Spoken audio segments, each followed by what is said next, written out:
NT Ramarao గారి యొక్క ఆత్మని తెలుగుదేశం పార్టీని పీకేసి రా కదలిరా. ఎవరు రావాలి? ఎందుకు రావాలి? ఈయన ఎవరికి ఏం చేశాడని చెప్పని రావాలి? ప్రజలు ఎందుకు రావాలి? అసలు ప్రజలు ఎందుకు కదలాలి? సమాధానం చెప్పలే ఆయన. ఒక మంచి మాట చెప్పలేదు. రా కదిలిరా అంటే ఎవరు రావాలి, ఎందుకు రావాలి, కారణాలేంటి? 2014 నుంచి 19 దాకా కానీ అంతకు ముందు కానీ 14 ఏళ్లలో నేను ఈ మంచి చేశాను మీకు. ఈ 5 ఏళ్లలో ఆ మంచి జరగట్లేదు. కాబట్టి మీరందరూ కదిలి రండి. నా నుంచి మీరు ఈ ప్రజలు మేలు పొందారు కాబట్టి మీరందరూ కదలరండి అని చెప్పేటువంటి ఒక్క మాట కూడా ఆ సభలో చంద్రబాబు చెప్పలేదు. ప్రజలు ఎందుకు కదలాలి, ఎందుకు రావాలి తన దగ్గరికి? ఎంత అంటే పగవాడికి కూడా చంద్రబాబుకు పట్టినటువంటి దుర్గతి పట్టకూడదు రాజకీయాల్లో. గంటన్నర సేపు సభ మాట్లాడి ఆయన ఎంతసేపు జగన్మోహన్ రెడ్డి గారిని తిడతాం, జగన్మోహన్ రెడ్డి గారిని దూషించటం, చంద్రబాబుకి గాలి కొట్టుకోవటం. ఎవడన్నా మనకి పక్కోడు మనకు గాలి కొడితే సమ్మగా ఉంటుంది, కానీ ఈయన గాలి ఈయనే కొట్టుకుంటూ ఉంటాడు. అసత్యాలతో కూడినటువంటి పొగడ్తలు. జగన్మోహన్ రెడ్డి గారిని దూషించటం. ఆయన చెప్తున్నాడు ఆ సభలో, ఎందుకంటే ఆ ఊరు కనిగిరిలో మీటింగ్ జరిగింది కాబట్టి ఆయన చెప్తున్నాడు, కనిగిరి వాళ్ళు ఇక్కడ చాలా పేదరికంలో మగ్గిపోతారు, హైదరాబాదు బెంగళూరు వెళ్ళి కోట్లు సంపాదిస్తారు, కనిగిరి మొత్తం పేదరికం ఉంది, అవకాశాలు లేక కనిగిరి వాళ్ళు బయటికి వెళ్తున్నారు, నన్ను తీసుకురండి, నేను వచ్చి కనిగిరిలో బెంగళూరు హైదరాబాద్ లాంటి అవకాశాలు కల్పిస్తాను, కనిగిరి వాళ్ళకి బెంగళూరులో హైదరాబాద్లో దొరికేటటువంటి అవకాశాలను నేను కల్పిస్తాను కనిగిరిలో అని చెప్తున్నాడు. ఇది పాపం మాటలు కదా, ఎంత పాపం. 2019 దాకా ఎవడున్నాడు? చంద్రబాబే కదా ఉన్నది, నువ్వే కదా ఉన్నది. మరి కనిగిరి గుర్తు రాలేదా అప్పుడు? కనిగిరి వాళ్ళకి మరి ఎందుకు అవకాశం కల్పించలా? 2014 ముందు కూడా ఉన్నాం కదా మనం, ఒక 9 ఏళ్ళు. అప్పుడేం చేశాం? కనిగిరి కనపడలా, కనిగిరిలో పేదరికం కనపడలా, కనిగిరి వాళ్ళకి అవకాశాలు కల్పించడానికి మనసు రాలేదు. రేపు అధికారాన్ని ఇస్తే కనిగిరి వచ్చి కనిగిరి వాళ్ళకి అవకాశాలు కనిపిస్తాడంట. ఇంతకన్నా అరిచేతిలో వైకుంఠం చూపించడం ఇంకేముంది చెప్పండి? నేను హామీ ఇస్తున్నా కనిగిరి వాళ్ళకి ఇటువంటి అవకాశాలు కల్పిస్తా అంట. ఎక్కడ మీటింగ్ జరిగితే అక్కడ పవన్ కళ్యాణ్ ఏమో నేను ఈ ఊళ్ళో పుట్టానంటాడు, ఈ ఊళ్ళో ఆడుకున్నానంటాడు, ఇతనేమో ఈ ఊరికి నేను ఇది చేస్తాను హామీ ఇస్తున్నానని మాట్లాడతాడు. వీళ్ళిద్దరికి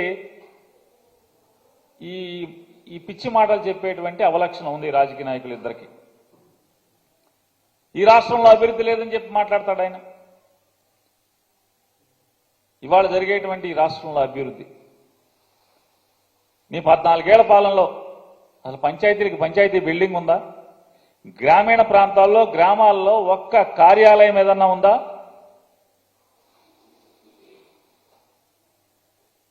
ఏముంది నీ 14 ఏళ్ల పరిపాలనలో? ఇవాళ జగన్మోహన్ రెడ్డి గారు చేసే దాంట్లో అవన్నీ ఏమైనాయి? ఇవాళ 17 మెడికల్ కాలేజీల నిర్మాణం కానీ, లేదా 4 పోర్టుల నిర్మాణాలు కానీ, లేదా రాష్ట్ర వ్యాప్తంగా వందల సంఖ్యలో రైతు భరోసా కేంద్రాల నిర్మాణం కానీ, లేదా సచివాలయ భవంతుల నిర్మాణం, అంటే పంచాయతీ ఆఫీసులు దాంట్లో ఉండేట్టుగా సచివాలయ భవంతుల నిర్మాణం కానీ, గ్రామీణ ప్రాంతాల్లో గ్రామాల్లో ఇంటర్నల్ రోడ్ల నిర్మాణం కానీ, ఇలాంటి అనేక పాఠశాలల నిర్మాణాలు కానీ. ఇదేం అభివృద్ధి కాదా? ఎన్ని ప్రైవేటు ఈ 5 సంవత్సరాల్లో ఎన్ని ప్రైవేటు పరిశ్రమలు వచ్చినాయి? ఎన్ని లక్షల కోట్ల రూపాయలు ప్రైవేటు పరిశ్రమల ఏర్పాటుతో ఈ రాష్ట్రానికి తరలి వచ్చినాయి?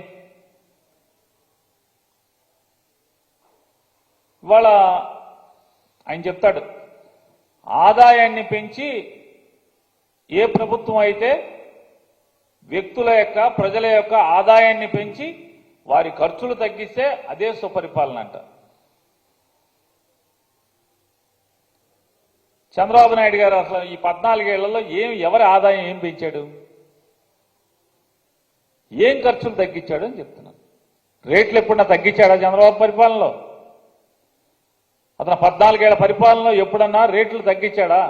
అప్పుడు దాకా తన ప్రమాణ స్వీకారం చేసే రోజుకున్నటువంటి ఏ వస్తువు రేట్ అయినా, కరెంటు ఛార్జీలు తీసుకుందాం, ఏదైనా ఆర్టీసీ బస్సులు తీసుకుందాం, దేని రేట్ అయినా తగ్గించాడా? మోసపు మాటలు. ఆయనంట అమెరికాకి దారి చూపించాడంట. ఆ దారిలో అనేక మంది ప్రకాశం జిల్లా నుంచి వెళ్ళిపోయి అమెరికాలో కోట్ల రూపాయలు సంపాదించుకుని సెటిల్ అయిపోయారంట. బాగా సంపాదించారంట ఆయన చూపించిన దారిలో ఎంతో మంది వెళ్ళి. ఈయన లేకపోతే మామూలుగా ఈయన ముఖ్యమంత్రి అయ్యే వరకు అసలు ఆంధ్రప్రదేశ్ రాష్ట్రం నుంచి ఎవడు అమెరికా వెళ్ళలేదు, విదేశాలు వెళ్ళలేదు, విమానం ఎక్కలేదు ఎవడు. ఈయన వచ్చి అందరినీ మామూలుగా తాళ్లేసి కట్టి విమానం ఎక్కి తెప్పించాడు, పలకా బలపం పెట్టి చదువు నేర్పించాడు.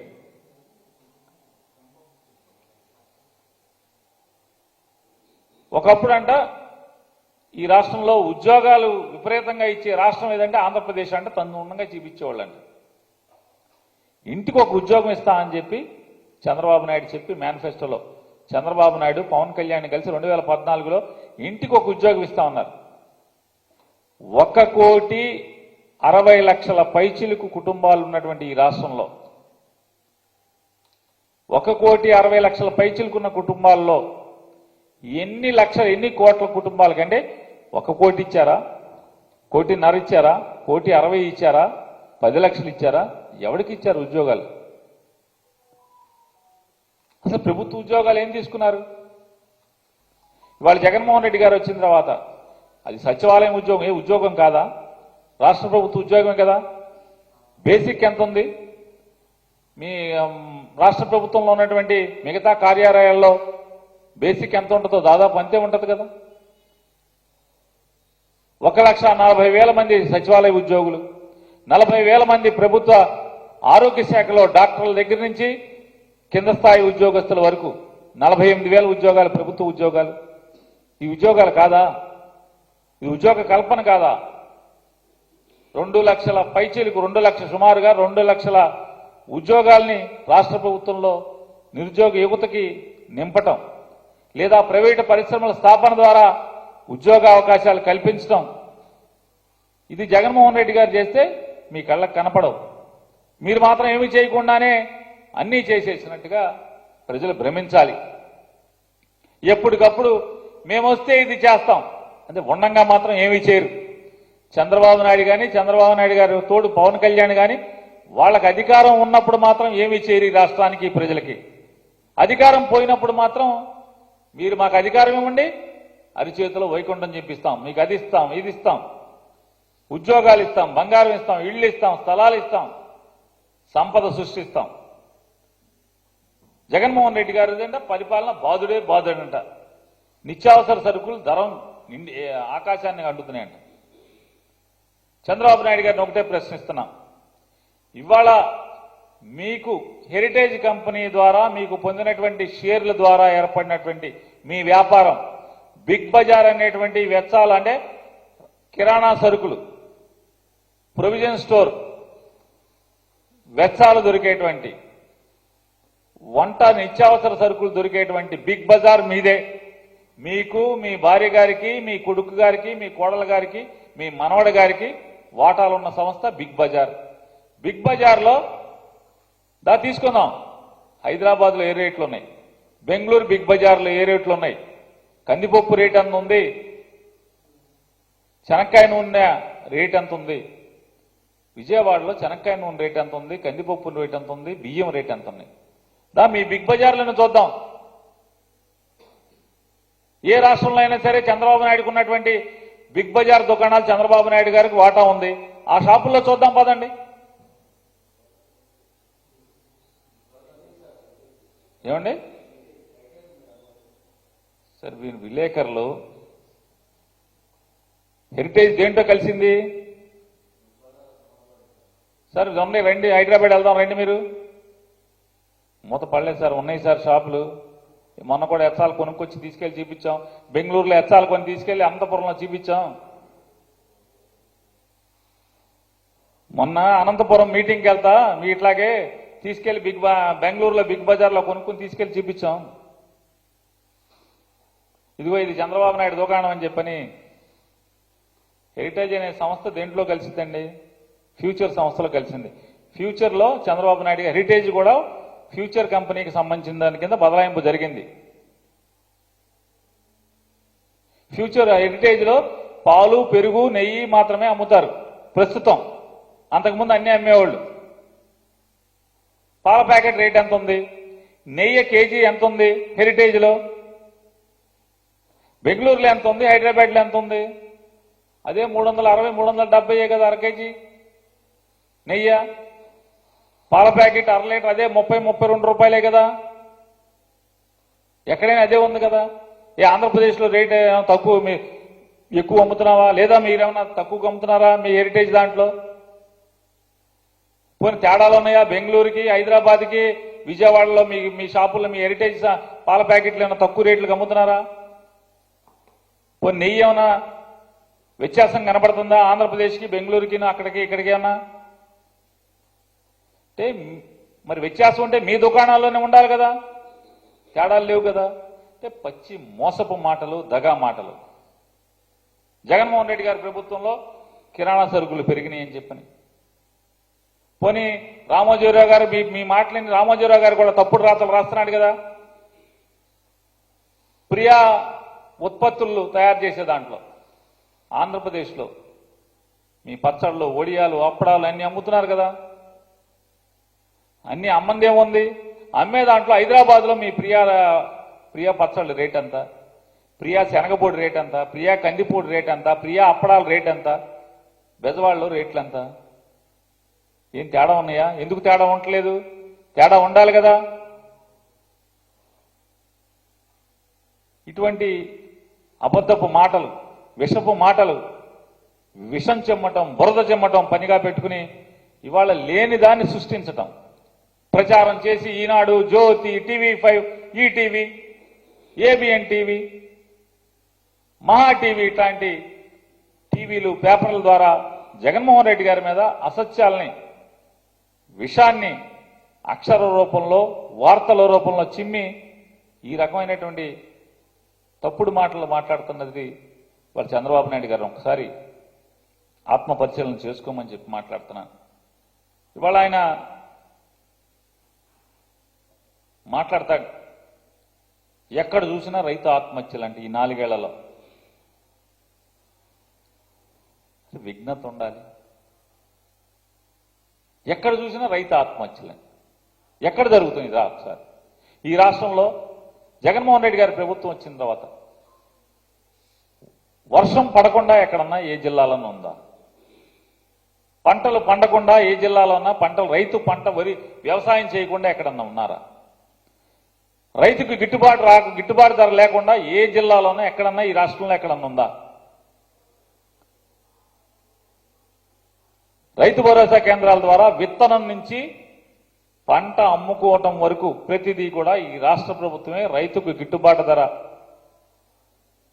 నమ్మకంతో కూడినటువంటి విత్తనాలు, బాధ్యత తీసుకునే విత్తనాలు ఇవ్వటం, అక్కడి నుంచి పంట పండించిన తర్వాత ఊరు పొలిమేర దాటకుండా అదే ఊరిలోంచి పంట గిట్టుబాటు ధరకి రైతు దగ్గర కొనుగోలు చేయటం, ఇదంతా జరుగుతున్నది మీ కళ్ళ ముందు జరుగుతున్నా కూడా అసత్యాలు మాట్లాడతారు.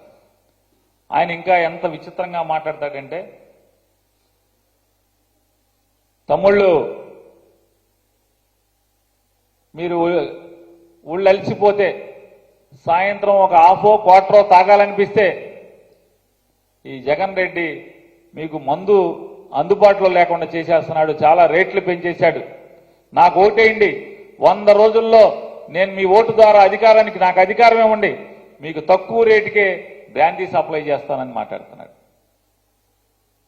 తాగుబోతుల్ని ప్రోత్సహించేస్తున్నాడు ఈయన. తాగుబోతులకి మంచి శుభవార్త అంట చంద్రబాబు నాయుడు పరిపాలన వస్తే గనక. సరసమైన రేట్లకి, తక్కువ రేట్లకి ఇంటింటికి మందు సప్లై చేస్తాడంట. ఇది ఆయన పేదవాడికి ఇచ్చేటువంటి, పేదవాడి జీవితాన్ని మరింత కుంగరదీయటానికి, ఆయన ప్రజల్ని ఏ రకంగా వాళ్ళ బలహీనతలతో ఏ రకంగా ఆడుకుంటున్నాడు, బొబ్బె పెడుతున్నాడు మనం చూస్తే నిజంగా ఇతను ఒక పరిపాలకుడా? పచ్చి అధికారం కోసం వెంపర్లాడేటువంటి దిగజారుడు మనస్తత్వం మనకు కనపడుతుంది తప్పితే, బ్రాందీ మీకు బాగా అందుబాటులో ధరలో తక్కువ రేటుకి ఇస్తాను, మీకు ఇంటింటికి అందజేస్తాను, మీరు ఇల్లు కదలకుండా బ్రాందీ తాగిస్తాను తక్కువ రేటుకి అని చెప్పేటువంటి పాలకుడిని భారతదేశంలో ఎక్కడన్నా చూసామా? అసలు ప్రపంచంలో చూసుంటామా? సరసమైన రేట్లకు మందు మీకు సప్లై చేస్తానని చెప్పేటువంటి ఒక రాజకీయ నాయకుడు ఎక్కడన్నా ఎన్నికల మేనిఫెస్టోలో పెట్టినట్టు ఏమన్నా చూసుంటామా? ఒక్కొక్కరి మీద 20 కేసులు 30 కేసులు పోలీసులు పెడుతున్నారంటారు. మీ అబ్బాయి ఏమో ఎక్కువ కేసులు పెట్టుకుంటే, ఎవరికి ఎక్కువ కేసులు పెట్టుకుంటే ఆడికి మన ప్రభుత్వం వస్తే పదవులు ఇస్తారని మీ అబ్బాయి చెప్తాడు. మీరేమో ఎక్కువ 20 కేసులు పెడుతున్నారు, 10 కేసులు పెడుతున్నారని మీరంటారు. తండ్రి కొడుకుల మధ్య ఇద్దరికి పొసగిన పరిస్థితి ఏంటిది? మీ అబ్బాయి కేసులు ఎక్కువ పెట్టుకోండి అంటే వాళ్ళు వచ్చి పోలీసులతో గొడవ పడుతున్నారు. మీ కార్యకర్తలు మనుషులను కొడుతున్నారు, జనాలను కొడుతున్నారు, వైసీపీ వాళ్ళని కొడుతున్నారు, కేసులు పెట్టించుకుంటున్నారు. మీరు వచ్చేమో కేసులు పెడుతున్నారు మొర్రు అంటారు. మీరు ఎమ్మెల్యేలకు, ఎంపీలకు, మంత్రులకి ట్రాన్స్ఫర్లా. ఒక చోట పనికిరాని చెత్త మరొక ఊర్లో బంగారం అవుతుందా అని చెప్పి ఆయన మాట్లాడుతున్నాడు. కొవ్వూరులో జవహర్ అని మీ దగ్గర ఒక మంత్రి ఉండేవాడు చంద్రబాబు నాయుడు దగ్గర. ఆ మంత్రిని తెచ్చి తిరువూరు, కృష్ణా జిల్లా తిరువూరుకి ట్రాన్స్ఫర్ చేశారు 5 ఏళ్ల తర్వాత. మరి కొవ్వూరులో చెత్త ఇక్కడ పనికొస్తా పనికిరాదా అని ఎందుకు పెట్టావు? ఎందుకు ట్రాన్స్ఫర్ చేశావు? మీరు చేస్తేనేమో శ్రీరంగ నీతులు.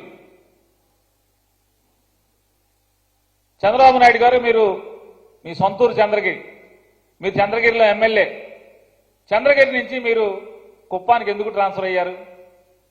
చంద్రగిరిలో ఉన్న చెత్త కుప్పానికి వచ్చి బంగారం అవుద్దా? చెప్పాలి కదా. చాలా మందిని నరసాపురంలో ఒక ఎమ్మెల్యే ఉంటే అతను తెచ్చి పార్లమెంటుకు పెట్టలేదా? ముమ్మిడివరంలో ఒక ఎమ్మెల్యే ఉంటే అతను తెచ్చి పార్లమెంటుకు పెట్టలేదా? హరిశ్చంద్రాపురంలో ఒక ఎమ్మెల్యే ఉంటే తెచ్చి పార్లమెంటుకు పెట్టలేదా? అట్లాగే ఎంతమంది పార్లమెంట్ సభ్యుల్ని ఎమ్మెల్యేగా మీరు పెట్టలేదు, ట్రాన్స్ఫర్ చేయలేదు? మీరు చేస్తే సమ్మగా ఉండాలి, సమ్మగా చూడాలి జనం.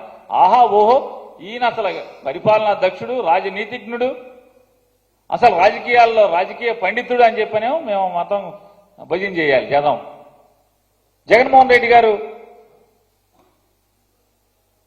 ఈ రకమైనటువంటి సర్దుబాట్లు చేస్తే చెత్త, బంగారం, కుప్ప ఇవన్నీ మాట్లాడతారు. మీరు చేసిందేమో బాగా రంజుగా మేమందరం చూడాలి, మీదకి ఎక్కించుకోవాలి, మీరు ఎక్కడ తీసుకొస్తే అక్కడికి.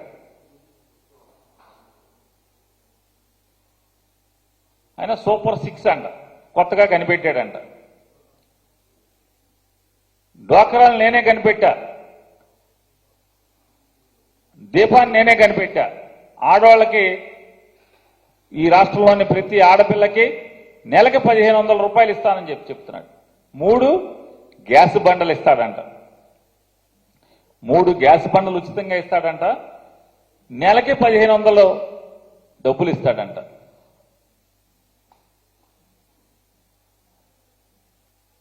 చంద్రబాబు నాయుడు గారి 2014 మేనిఫెస్టో, 2014 మేనిఫెస్టోలో పేజీ 17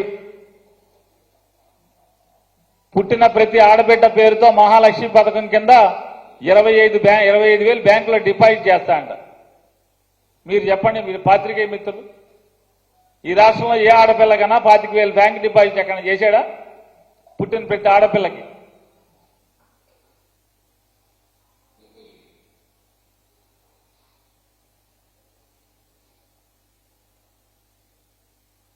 పేద మహిళలందరికీ స్మార్ట్ సెల్ ఫోన్లు ఉచితంగా ఇస్తాం. మేనిఫెస్టో 14లో ఏ ఒక్క ఆడపిల్లకన్నా ఈ రాష్ట్రంలో ఒక్క సెల్ ఫోన్ ఇచ్చాడా? డ్వాక్రా అక్క చెల్లెలందరికీ సెల్ ఫోన్ ఇస్తానని ఎన్నికల మేనిఫెస్టోలో చెప్పాడు. ఏ ఒక్క ఆడపిల్లకన్నా ఒక్క సెల్ ఫోన్ ఎక్కడినిచ్చాడా? ఇచ్చిన పాపాను పోలేదు. సంవత్సరానికి ఒక కుటుంబానికి 12 గ్యాస్ సిలిండర్లు, ఒక్కో సిలిండర్కు 100 రూపాయల సబ్సిడీతో ఆధార్ కార్డుతో సంబంధం లేకుండా సరఫరా చేస్తాం. ఈ పోయే మాటలు ఈ మేనిఫెస్టోలో ఎవడు పెట్టాడు? మళ్ళీ ఇప్పుడు 3 బండ్లు ఇస్తాడంట. ఈ చంద్రబాబు నాయుడికి ఎంతకన్నా పోటుగాడు మనకెవడో దొరకడు. ఈ మేనిఫెస్టోలో 12 బండ్లు సబ్సిడీకి 100 రూపాయల మీద 100 రూపాయలకి ఇస్తా అని చెప్పావు. ఎవరికి ఇచ్చావు? ఒక్క గ్యాస్ బండి ఎవరికన్నా 12 బండ్లు ఇచ్చావా? ఎవరికన్నా 12 బండ్లు కాదు, ఒక్క బండి ఎవరికైనా ఇచ్చావా? 5 ఏళ్లలో 60 బండ్లు ఇవ్వాలి. 60 బండ్లు కాదు, 6 బండ్లు కాదు, 6 బండ్లు కూడా ఎవరికి ఇవ్వలేదు. అంటే ఎంత దగాకోరు మాటలు ఉంటాయో, దగాకోరు హామీలు ఉంటాయో, దగాకోరు వాగ్దానాలు ఉంటాయో. చంద్రబాబు నాయుడు ఒకసారి 14 మేనిఫెస్టో చూసి 2014 నుంచి 19 దాకా చంద్రబాబు నాయుడు పరిపాలన ఏలుబడి చూసి ఒకసారి మనం చూస్తే అర్థమవుతుంది. అధికారం కోసం ఎంత పచ్చి దగాకైనా సిద్ధపడేటువంటి వ్యక్తి చంద్రబాబు నాయుడు. ఇవాళ ఆయన చెప్తాడు, నా కోసం కష్టపడండి తమ్ముళ్ళు సైకిల్ ఎక్కండి, నేను దారి చూపిస్తా, బంగారు భవిష్యత్తు చూపిస్తా, మండల కేంద్రాలకు మీరు నడుచుకుంటా వెళ్తే అక్కడ వర్క్ స్టేషన్లు ఏర్పాటు చేస్తా, మీరు పని చేసుకోవచ్చు అని మాట్లాడుతున్నాడు. 14 ఏళ్లలో ఏ ఒక్క రోజన్నా ఏ తమ్ముడికైనా నీ కోసం కష్టపడిన తమ్ముడికి లేదా ఈ రాష్ట్రంలో ఓటేసిన ప్రజలకి బంగారు భవిష్యత్తుకి ఏం చూపించావు దారి? మీ అబ్బాయికి తప్పితే దారి ఎవరికి చూపించావంటే మీ అబ్బాయికి చూపించావు బంగారు భవిష్యత్తుకు దారి. అంటే మీ అబ్బాయికి వచ్చేస్తే ఈ రాష్ట్రంలో అందరికి వచ్చేసినట్టేనా?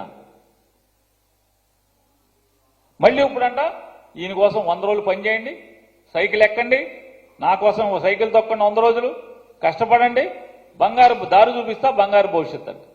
ఏ 14 ఏళ్లలో ఎవరికైనా దారి చూపించలేదా? కనిగిరిలో రక్షిత మంచినీళ్ళు ఇస్తా, ఎక్కిన మొదటి సంవత్సరంలోనే కనిగిరికి మంచినీళ్ళు ఇస్తా అంట. ఏ 2014లో ఎందుకు ఇవ్వలేదు? అంతకుముందు ఎందుకు ఇవ్వలేదు? కనిగిరి ఫ్లోరైడ్ నీళ్లు తాగుతున్నారని తెలీదా? ఓట్ల కోసం వెళ్ళి అక్కడ ఒక మీటింగ్ పెడితే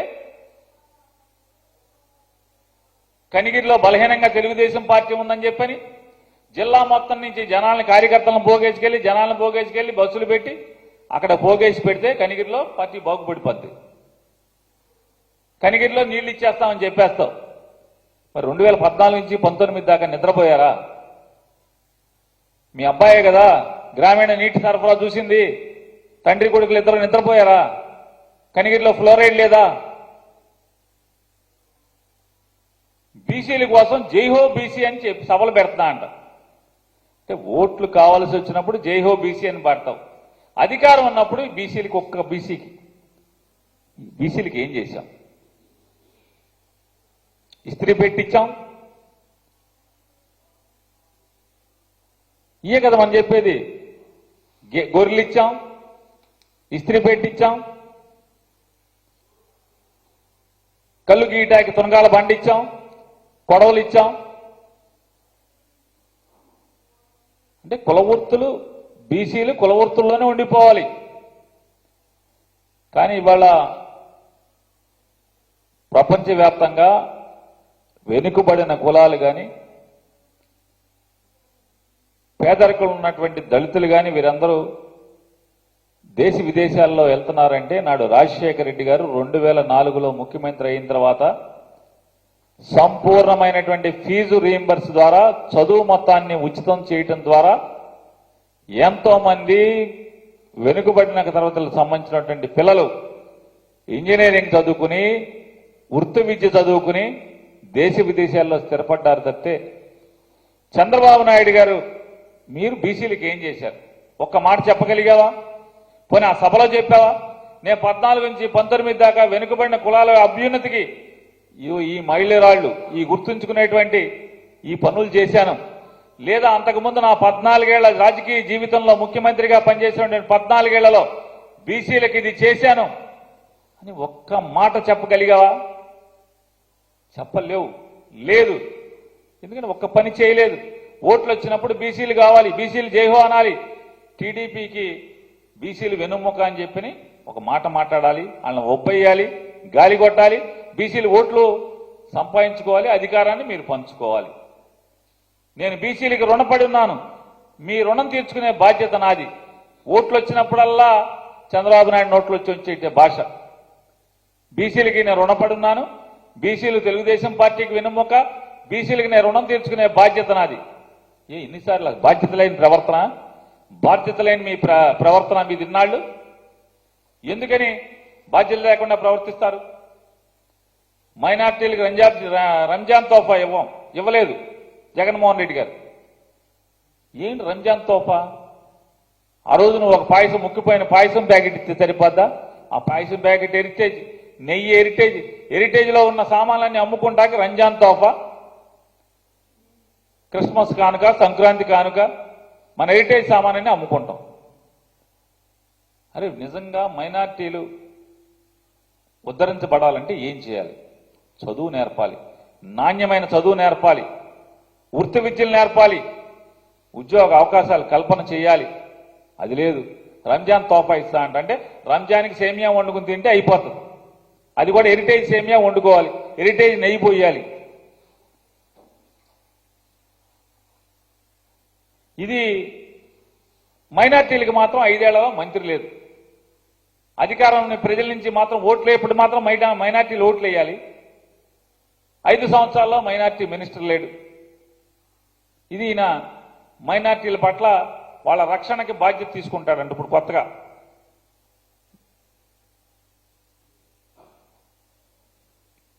గుంటూరు ఛానల్ను పరుచూరుకి తెస్తా, ప్రకాశం జిల్లా మొత్తం గోదావరి నీళ్లతో ప్రతి చేను తడిపేస్తా. 14 నుంచి 19 దాకా ఉన్నాం కదా మనం. అప్పుడు గుంటూరు ఛానల్ పరుచూరు దాకా తీసుకెళ్లే ఖాళీ దొరకలేదా? మనసు రాలేదా? ప్రకాశం జిల్లాలో చదువుకున్న వాళ్ళందరికీ కూడా అదే ఊళ్ళో ఉద్యోగం కల్పిస్తా అంట. వినండి ఆయన మాటలు. పేదరికం లేని సమాజం సృష్టించే బాధ్యత నాది. చంద్రబాబు నాయుడు గారిని సూటిగా ప్రశ్నిస్తున్నా, నీ 14 ఏళ్ల ముఖ్యమంత్రి కాలంలో ఏ పేదవాడిని పేదరికం లేకుండా చేశావు? ఎంత దుర్మార్గంగా ప్రవర్తించావంటే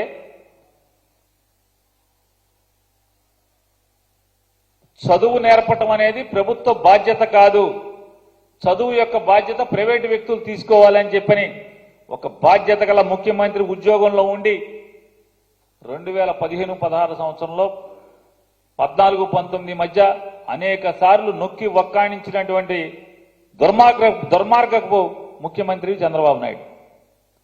ప్రభుత్వం బాధ్యత కాదన్నావు చదువు నేర్పటం. మరి చదువు ప్రభుత్వం నేర్పపోతే పేదరికం ఎలా పోతుంది? ఏ పేదవాడి ఇంట్లో అయినా పేదరికం పోవాలంటే ఆ పేదవాడి ఇంట్లోని పిల్లల ఉన్నత చదువుల ద్వారా మాత్రమే ఆ ఇంట్లో పేదరికం నమ్మిన వాడు జగన్మోహన్ రెడ్డి గారు. కాబట్టి చదువు పట్ల 70,000 కోట్ల రూపాయలు ఎల్కేజీ నుంచి అంటే 1వ క్లాస్ నుంచి పీజీ వరకు ఉన్నత విద్యలో సమూలమైన మార్పులకు కానీ, నాణ్యమైన విద్య నేర్పడం కోసం కానీ, సౌకర్యాల కల్పన కోసం కానీ ఈ 5 సంవత్సరాల్లో 70,000 కోట్ల రూపాయలు ఖర్చు పెట్టిన వాడు. చదువు ప్రభుత్వం యొక్క బాధ్యత అని భుజానికి ఎత్తుకున్నవాడు జగన్మోహన్ రెడ్డి గారి ప్రభుత్వం అయితే నువ్వెవరివి? ఏం మాట్లాడావు? ఈయనంట జగన్మోహన్ రెడ్డి గారు 10 రూపాయలు ఇచ్చి 100 రూపాయలు పన్నుల రూపాయన లాక్కుంటాడంట. ఈయన 15 రూపాయలు ఇస్తాడంట, పన్నులేయడంట. ఆ 15 రూపాయలని 100 ఎలా చేయాలి, 100ని 1000 ఎలా చేయాలో ఈయన నేర్పిస్తాడంట.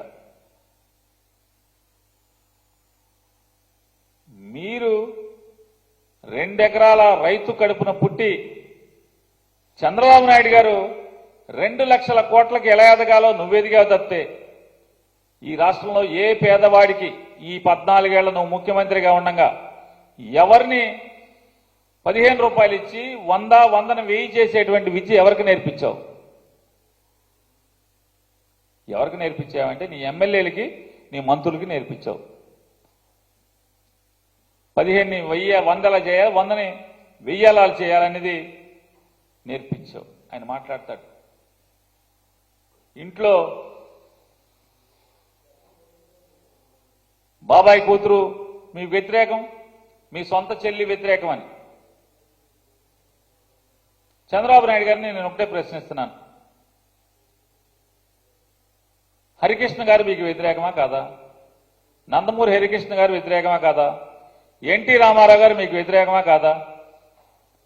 దగ్గుబాటి వెంకటేశ్వరరావు గారు మీ మీద పుస్తకం రాశాడా లేదా వ్యతిరేకమే కాదా? మీ వదిన గారు దగ్గుబాటి పురంధేశ్వరి గారు మీకు వ్యతిరేకమా కాదా?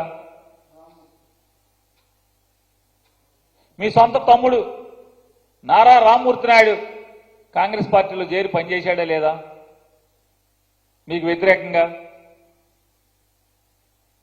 మీ సొంత అక్క కుటుంబం వైఎస్ఆర్ కాంగ్రెస్ పార్టీలో చేరి పనిచేశారా లేదా? వీళ్ళంతా ఎవరు? మా పిల్లనిచ్చిన మామగారు వ్యతిరేకం, తోబుట్టిన తమ్ముడు వ్యతిరేకం, బావమతి వ్యతిరేకం, తోడళ్ళుడు వ్యతిరేకం, వదిన గారు వ్యతిరేకం, అక్క వ్యతిరేకం, అక్క కుటుంబం వ్యతిరేకం. మరి వీళ్ళందరూ ఎవరు? మరి మన ఇంటి వాళ్ళు చేస్తేనేమో అది రాజకీయమా? ఇక్కడేమో జగన్మోహన్ రెడ్డి గారి తప్పులా? కాస్త నోరు మాట్లాడేప్పుడు అంటే ఏంటంటే ఈనాడు, జ్యోతి వీళ్ళు రాయరు, చూపించరు కాబట్టి మన చరిత్ర అంతా ఎవరికి గుర్తుండదు అనుకుంటారు మీరు.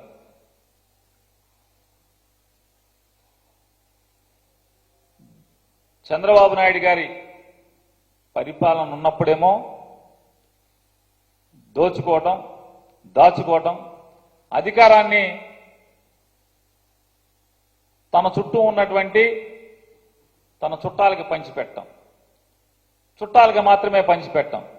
అధికారం పోతే మాత్రం రండి, కదిలి రండి, బీసీలు కదిలి రండి, ఎస్టీలు కదిలి రండి, మైనార్టీలు కదిలి రండి, పేదలు కదిలి రండి. ఎందుకు? ఇన్ని మొయిటాకి, పల్లకిలో మొయిటాకి ఇన్ని కావాలి. అధికారం ఎక్కాక బీసీలు ఉండరు, మైనార్టీలకి మంత్రి ఎవడు, ఎస్టీలకి మంత్రి ఎవడో కనపడ్డావు. కమ్మారు ఒక 6, రెడ్లు ఒక 5, 4, కాపులు ఒక 3, వయసులో ఒకడో, ఇట్లాంటి అగ్రవర్ణాలకు మాత్రం 25 రాజ్యాధికారాన్ని పనిచేస్తాడు మెజారిటీ. ఓట్లు వేసేప్పుడు మాత్రం బీసీలు రండి, కదలరా. ఎవడు కదలు రావాలి? ఎందుకు కదలు రావాలి? నీ జన్మలో ఎప్పుడన్నా ఈ ప్రజలకు కానీ, ఈ పేదలకు కానీ, లేదా బీసీ కులాలకు కానీ, లేదా ఎస్సీ కులాలకు కానీ, ఎస్టీ కులాలకు కానీ ఒక్కటంటే ఒక్క మైలు రాయి నీ జన్మలో ఇప్పుడు చెప్పగలుగుతున్నావా? ఇది రాజశేఖర రెడ్డి గారు ఒక 108 తీసుకొచ్చాడు. రాజశేఖర రెడ్డి గారు ఆరోగ్యశ్రీ పెట్టాడు. రాజశేఖర రెడ్డి గారు పిల్లలకు ఉన్నత చదువులు పెట్టాడు. జగన్మోహన్ రెడ్డి గారు 17 మెడికల్ కాలేజీలు కట్టాడు. జగన్మోహన్ రెడ్డి గారు స్కూల్స్ ని అద్భుతంగా తయారు చేస్తున్నాడు. 70,000 కోట్లు ఖర్చు పెట్టి మైలురాళ్ళు 4 పోర్టులు నిర్మాణం చేస్తున్నాడు. ఇట్లాంటి ఒక్కటంటే ఒక్క పథకం చంద్రబాబు నాయుడు మీ జన్మలో, ఈ రాజకీయ చరిత్రలో నేను గుర్తుండిపోయేటువంటిది ఈ పథకాన్ని చేశానని, లేదా 2014 నుంచి 19 దాకా ఇవాళ కనిగిరిలో ఏం చెప్పాలి? దమ్మున్నాడు రాజకీయ నాయకుడైతే 2014 నుంచి 19 దాకా నేను మీకు ఈ రకమైనటువంటి పరిపాలన బ్రహ్మాండంగా అందించాను. మళ్ళీ అదే పరిపాలన తీసుకొస్తాను. ఇవాళ మీరు కష్టాలు పడుతున్నారు కాబట్టి మళ్ళీ నాకు అధికారం ఇవ్వండి అని చెప్పే దమ్ముందా? చెప్పే సినిమా లేదు. మళ్ళీ ఎప్పటికప్పుడు కొత్తది. కర్ణాటకలో బస్సు ఎక్కుతున్నారు కాబట్టి ఆడవాళ్ళకి బస్సు. అంటే ఎక్కడన్నా ఒక రాజకీయ పార్టీ గెలిస్తే ఆ రాజకీయ పార్టీ మేనిఫెస్టోని కాపీ కొట్టి ఇక్కడ పెట్టేటువంటి దిక్కుమాలిన కర్మ తప్పితే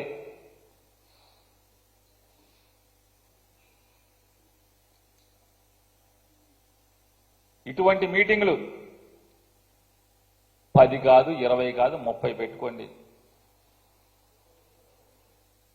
పవన్ కళ్యాణ్ గారికి సిగ్గుండాలి, మీకు సిగ్గుండాలి. 2019లో మీరు మీ కొడుకు దొంగలని చెప్పని అతను అన్నాడు. అతను ఒక బుద్ధి లేని జీవని, అతనికి రాజకీయాలు తెలియవని, అసలు ఏమీ చేత కాదని చెప్పి మీరు మాట్లాడారు. మీరిద్దరూ కలిసి ఇప్పుడు మేమంతా కలిసిపోయాం, మాకు ఓటేసేయండి, మేము ముద్రిస్తామని చెప్పి మీ ఇద్దరు మాట్లాడుతున్నారు.